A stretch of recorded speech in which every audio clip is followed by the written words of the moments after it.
Olá, seja bem-vindo a mais um momento de leitura bíblica. Hoje vamos fazer a leitura do capítulo 23 do Evangelho de Lucas. Estamos bem no final, são só 24 capítulos, então esse é o penúltimo capítulo desse livro.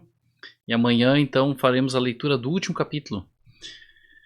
E se tu está chegando agora e ainda não te inscreveu no canal, ainda dá tempo, te inscreve, ativa as notificações, dá o teu like no vídeo, compartilha com um amigo para que ele também possa ter acesso a esse conteúdo e conhecer Jesus através da leitura da palavra. Nós estamos concluindo o Evangelho de Lucas, mas pretendemos também fazer a leitura do livro de Atos dos Apóstolos. Então, dá para recuperar ainda os capítulos passados, se tu está chegando agora, e acompanhar o livro de Atos desde o início. E se tu está desde o começo, parabéns, persevera na leitura, continua conosco. Vamos começar então? Vamos compartilhar o texto aqui na tela para a gente acompanhar juntos e vamos fazer a leitura. Versículo 1. Então toda a assembleia levantou-se e o levou a Pilatos. Só para a gente pegar o contexto do que estava acontecendo, no final do capítulo 22, os judeus interrogam Jesus, prendem Jesus, né? Eles pegam Jesus depois da entrega de Judas. E eles questionam Jesus diante da lei judaica, eles querem que Jesus diga se ele é o Cristo, se ele é o próprio Deus. E Jesus diz para eles, olha, vocês mesmos estão dizendo, né? E eles entendem que Jesus está blasfemando porque ele admite que ele é Deus. Então eles dizem, olha, não precisamos mais de mais nada, já temos elementos suficientes e querem levá-lo agora a um tribunal romano, porque a partir da condenação em um tribunal romano eles poderiam condená-lo então à morte. E é isso que está acontecendo agora aqui. Eles levam então Jesus a Pilatos e começaram a acusá-lo, dizendo: encontramos este homem subvertendo a nossa nação. Ele proíbe o pagamento de imposto a César e se declara ele próprio o Cristo, um rei. Vejam que eles precisam adequar a acusação ao contexto da lei romana, do Estado romano. E eles então começam a falar, olha, ele proíbe o pagamento de imposto a César, ou seja, como se ele estivesse se rebelando contra o império, e também se declara o próprio Cristo um rei. Da mesma forma, declarando aqui ser um oponente, um opositor ao Império Romano. Pilatos então pergunta a Jesus, você é o rei dos judeus? Jesus responde, tu o dizes. E esse texto aqui diz também, né? Ou sim, é como dizes. Jesus então reafirma a sua condição de rei dos judeus, mas aqui também a sua divindade, né? Mas ele diz sim, eu sou o rei dos judeus. Então Pilatos disse ao chefe dos sacerdotes e à multidão, não encontro motivo para acusar esse homem. Mas eles insistiam, ele está subvertendo o povo em toda a Judéia com seus ensinamentos, começou na Galiléia e chegou até aqui. Nesse primeiro momento já Pilatos diz, olha, não vejo acusação nenhuma, nada que sustente uma condenação. Mas eles insistem em querer aqui enquadrar Jesus e dizem trazem um fato novo, dizendo que começou na Galiléia. Ouvindo isso, Pilatos perguntou se Jesus era galileu. Quando ficou sabendo que ele era da jurisdição de Herodes, enviou-o a Herodes, que também estava em Jerusalém naqueles dias. Cada um cuidava de uma parte aqui do Império. Pilatos governava essa região e Herodes a outra. Por isso, Pilatos tenta aqui, de certa maneira, se livrar do problema e encaminhar Jesus à jurisdição de Herodes para que ele resolva, então, essa questão. Quando Herodes viu Jesus, versículo 8, ficou muito alegre, porque havia muito tempo que queria vê-lo. Pelo que ouvira falar dele, esperava vê-lo realizar algum milagre. Interrogou-o com muitas perguntas, mas Jesus não lhe deu resposta. Os chefes dos sacerdotes e os mestres da lei estavam ali acusando-o com veemência.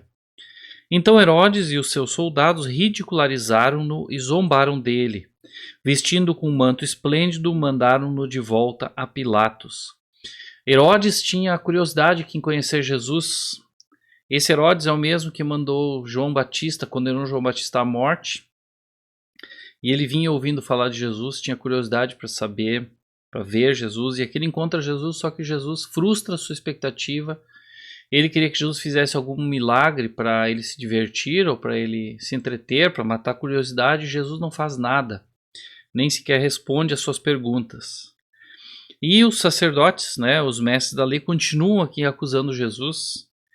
E Herodes e os seus soldados só zombam de Jesus, ridicularizam Jesus e mandam de volta a Pilatos.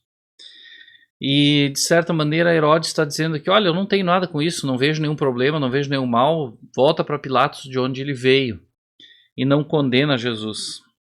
Herodes e Pilatos, diz o versículo 12, que até ali eram inimigos, naquele dia tornaram-se amigos. Tinham as suas divergências, talvez essa questão mesmo, de respeito um ao outro, a autoridade, tenha sido fundamental para eles se reconciliarem.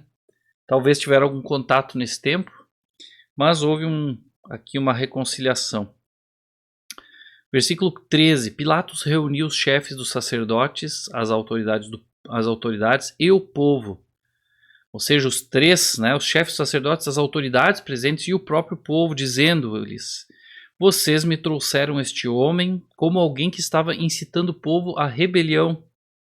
Eu o examinei na presença de vocês e não achei base nenhuma para as acusações que fazem contra ele. Nem Herodes, pois ele o mandou de volta para nós. Como podem ver, ele nada fez que mereça a morte.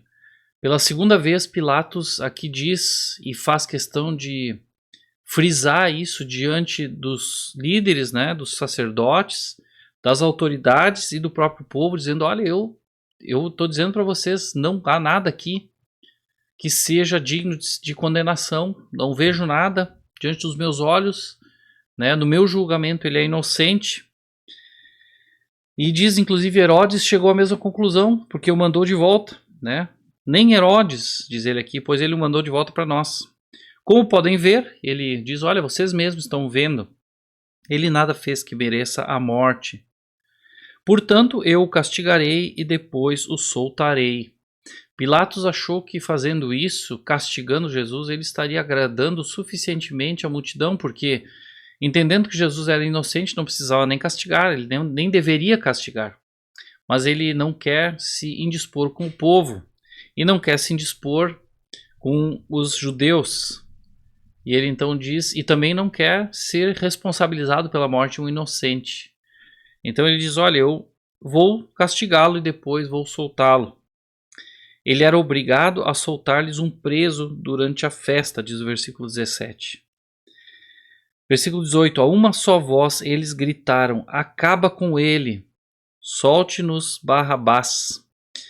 Barrabás havia sido lançado na prisão por causa de uma insurreição na cidade e por assassinato. Ou seja, clamaram pela libertação de um assassino, de um rebelde, e em vez de soltarem Jesus, dito pelo próprio Pilatos e pelo Herodes, alguém inocente.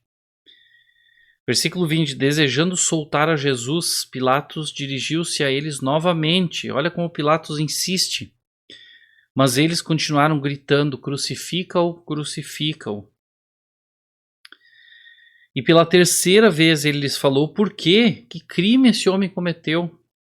Não encontrei nele nada digno de morte. Vou mandar castigá-lo e depois o soltarei. Eles, porém, pediam insistentemente, com fortes gritos, que ele fosse crucificado, e a gritaria prevaleceu.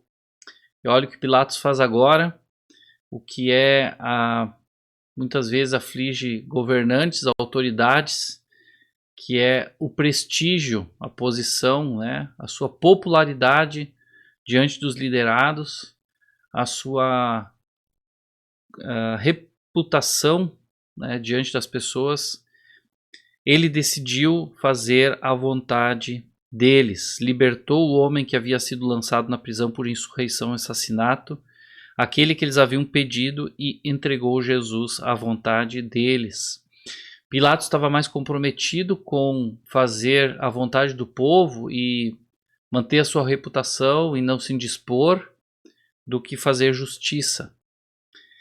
Diferente de Jesus, que apesar de ser questionado várias vezes e ter a oportunidade de dizer que não era o rei dos judeus e que não era o próprio Deus, Jesus continua dizendo a verdade. A verdade não muda. Jesus continuou dizendo, eu sou. E pagou o preço por isso. E aí seguimos no episódio da crucificação. Então o levaram, versículo 26, agarraram Simão de Cirene. Enquanto o levavam, agarraram Simão de Cirene, que estava chegando do campo, e lhe colocaram a cruz às costas, fazendo-o carregá-la atrás de Jesus. Aqui alguém que passava, vindo do campo, né? Chama aqui Simão, que era de Cirene. Ele foi recrutado para carregar a cruz. Um grande número de pessoas o seguia, inclusive mulheres que lamentavam e choravam por ele. Jesus voltou-se e disse-lhes, filhas de Jerusalém, não chorem por mim, chorem por vocês mesmas e por seus filhos, pois chegará a hora em que vocês dirão, felizes as estéreis, os ventres que nunca geraram e os seios que nunca amamentaram. Então dirão as montanhas, caiam sobre nós, e as colinas, cubram-nos. Pois se fazem isso com a árvore verde, o que acontecerá com ela quando ela estiver seca? Jesus falava aqui nesse momento, né, não chorem por mim, chorem por vocês. Falava do juízo que viria sobre Jerusalém pela incredulidade e por ter se rejeitado aceitar todos os sinais e toda a oportunidade que Deus havia concedido. E Jerusalém foi destruída 40 anos depois desse episódio. E aqui provavelmente o fim de Jerusalém deve ter sido precedido por um cerco, como era comum na época, né? Os exércitos que guerreavam contra uma cidade costumavam cercá-la e impedir que entrasse provisão, alimento e pessoas saíssem da cidade. Então provavelmente isso traria fome, traria desespero para quem morasse ali, e talvez os que mais sofreriam seriam as mulheres e as crianças. Então isso que Jesus fala, olha, felizes as estéreis, os ventos que nunca geraram e os seios que nunca amamentaram, então dirão as montanhas, caem sobre nós e as colinas cubram-nos. Né? Versículo 32, seguindo o episódio da crucificação. 2 outros homens, ambos criminosos, também foram levados com ele para serem executados. Quando chegaram ao lugar chamado Caveira, ali o crucificaram com os criminosos, um à sua direita e outro à sua esquerda.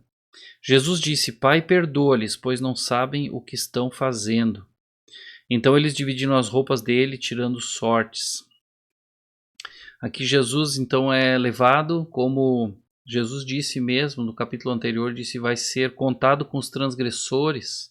Jesus foi crucificado com mais 2 bandidos aqui, né? 2 criminosos, um à sua direita, um à sua esquerda.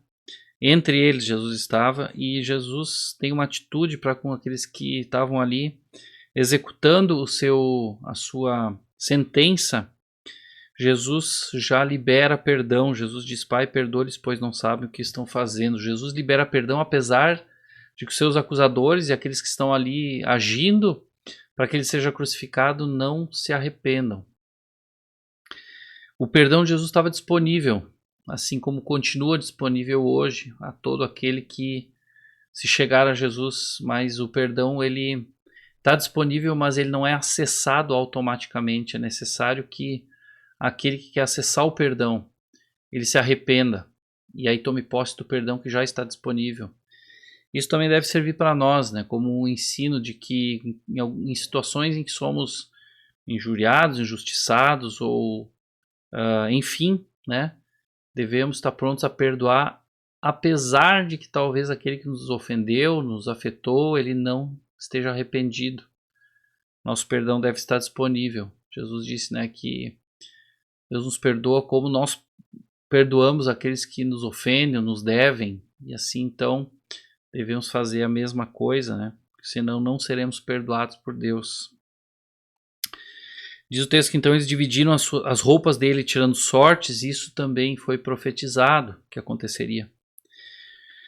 Versículo 35, o povo ficou observando e as autoridades o ridicularizavam. Salvou os outros, diziam. Salve-se a si mesmo, se é o Cristo de Deus, o escolhido.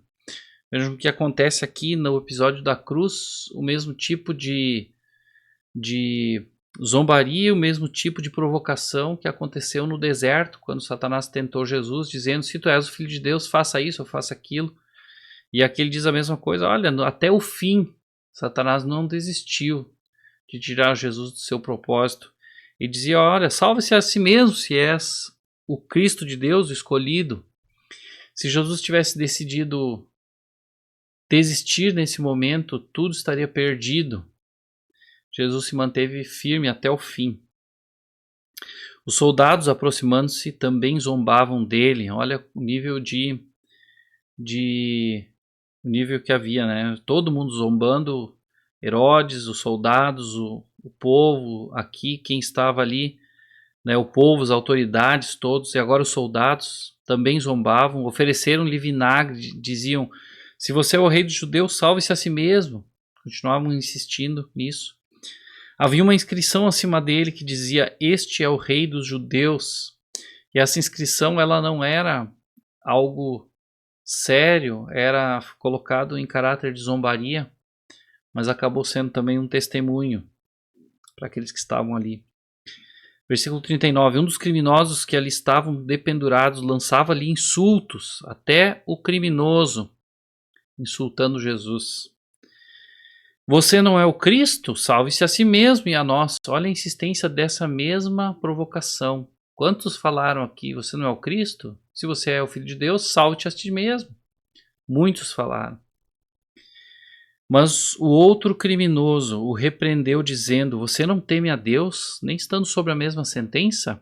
Olha o reconhecimento dele, de quem era Deus aqui. Se você não teme a Deus, mesmo, nem estando sob a mesma sentença dele, né? O próprio Deus aqui, o Cristo, Jesus, né? Deus encarnado. Nós estamos sendo punidos com justiça, porque estamos recebendo o que os nossos atos merecem. Mas este homem não cometeu nenhum mal. E olha a declaração de fé dele agora. Então ele disse, versículo 42, Jesus, lembra-te de mim quando entrares no teu reino. Jesus lhe respondeu, eu garanto, hoje você estará comigo no paraíso. Isso nos ensina outra grande lição. Nunca é tarde demais para que Jesus possa perdoar alguém. Aqui esse homem tinha talvez algumas horas de vida. Ele já estava condenado, não tinha volta, não sairia da cruz, ali ia ser o fim dele. E ele se volta para Jesus naquele momento. E a outra lição é que não importa a vida que você levou, não importa a vida passada, a vida pregressa, tudo que aconteceu até chegar nesse ponto, ainda há oportunidade de perdão. O perdão de Jesus está disponível. E aqui esse homem disse, olha Jesus, lembra de mim quando entrar no teu reino. E Jesus respondeu, hoje, não amanhã, hoje você estará comigo no paraíso. Jesus garantiu a ele que estaria com ele. Veja que Jesus não disse isso para o outro condenado, porque ele não se arrependeu, ao contrário, ele insultou Jesus e continuou com essa prática, né? Tendo uma atitude totalmente diferente de humildade e rendição que esse outro criminoso teve. Versículo 44, já era quase meio-dia e trevas cobriram toda a terra até as 3 horas da tarde. O sol deixara de brilhar e o véu do santuário rasgou-se ao meio. Aqui a gente vê a manifestação da própria natureza, né? Um evento totalmente diferente, não um eclipse normal, mas a natureza sofrendo aqui com esse momento. O próprio Deus ali, né? Jesus, Deus Filho encarnado ali na cruz. E o véu do santuário rasgou-se ao meio. O que significa isso? O templo, ali o espaço era dividido em algumas etapas, em alguns segmentos, e nesse espaço, né, esse véu separava o lugar santo do lugar santíssimo, e esse lugar santíssimo era adentrado pelo sumo sacerdote apenas uma vez, né, ao ano. E aqui o sacrifício de Jesus na cruz, a morte de Jesus na cruz, a entrega de Jesus, né, acaba com a divisão que existe. Já não há mais a necessidade de um sacerdote que interceda, né, pelos homens diante de Deus. Jesus é o sacerdote da nova aliança. Jesus é o intermediário entre Deus e os homens. Jesus é o mediador dessa nova aliança que está sendo estabelecida, né? E isso está lá em Timóteo, né? Paulo escreve isso a Timóteo, dizendo que não há outro mediador entre Deus e os homens senão Jesus Cristo, o homem. E é isso que acontece aqui de forma emblemática, simbólica, né? Todo judeu entenderia isso. Rasgou-se o véu do santuário. E versículo 46, Jesus bradou em alta voz: Pai, nas tuas mãos entrego o meu espírito. Tendo dito isso, expirou. Jesus morreu nesse momento, né? Expirou, faleceu. Versículo 47, o centurião, vendo o que havia acontecido, todos os acontecimentos que rodearam, né? Tanto ali o castigo de Jesus, o trajeto de Jesus até a cruz, a crucificação, tudo que aconteceu, as trevas e tudo isso, né? E ele vê o que havia acontecido e diz aqui que louvou a Deus, dizendo: certamente este homem era justo. Mais um testemunho de alguém dizendo: olha, esse homem era justo, ele não era culpado, ele não era um criminoso. E louvou a Deus por isso, né?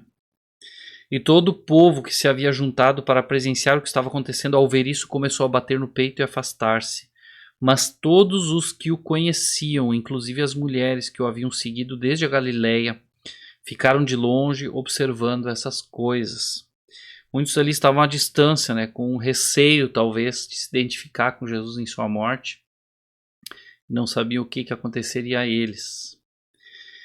Versículo 50. Havia um homem chamado José, membro do conselho, homem bom e justo, que não tinha consentido na decisão e no procedimento dos outros. O conselho aqui, né, ele participou quando Pilatos falou ali com as autoridades, os chefes dos sacerdotes, né, todos eles, e também quando houve ali todo um debate em relação à situação de Jesus diante dos judeus. Então esse conselho, José estava lá. Ele era da cidade de Arimateia, na Judéia, e esperava o reino de Deus, era alguém que cria, né, no Messias. Dirigindo-se a Pilatos, pediu o corpo de Jesus. Então desceu, envolveu-o num lençol de linho, tirou da cruz, envolveu-o num lençol de linho e o colocou num sepulcro cavado na rocha, na qual ninguém ainda fora colocado. Era o dia da preparação e estavam para começar o sábado. Diferente da maioria aqui talvez a totalidade dos mortos na cruz, a morte de cruz era uma morte humilhante e aquele que morria na cruz era visto como um indigente, alguém sem valor. Os corpos de quem morria na cruz, né, eram descartados em uma vala comum, talvez colocados quase como em um lixão. E aqui José de Arimateia, né, pede o corpo de Jesus e o sepulta num túmulo novo. E esse fato é interessante porque se não fosse assim, não haveria, né, tantas evidências, provavelmente, não ficaria tão testificado e tão evidente a ressurreição de Jesus. Deus tomou conta dos mínimos detalhes para que não fosse possível contestar a ressurreição. E diz aqui que era o dia da preparação, o dia que antecedia o sábado, né? Estava para começar o sábado. As mulheres, versículo 55, que haviam acompanhado Jesus desde a Galileia, seguiram José e viram o sepulcro e como o corpo de Jesus fora colocado nele. Em seguida foram para casa e prepararam perfumes e especiarias aromáticas e descansaram no sábado em obediência ao mandamento.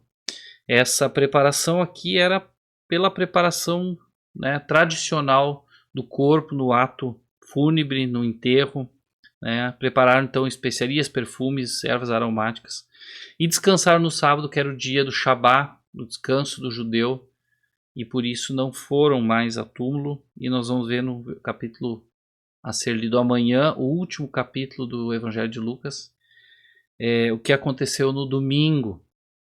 E esse evento é para nós o mais aguardado na leitura aqui, mas o que mais faz sentido para nós enquanto discípulos de Jesus. Jesus morreu, uma morte que era minha, que deveria ser a sua, nós deveríamos morrer, porque o salário do pecado é a morte.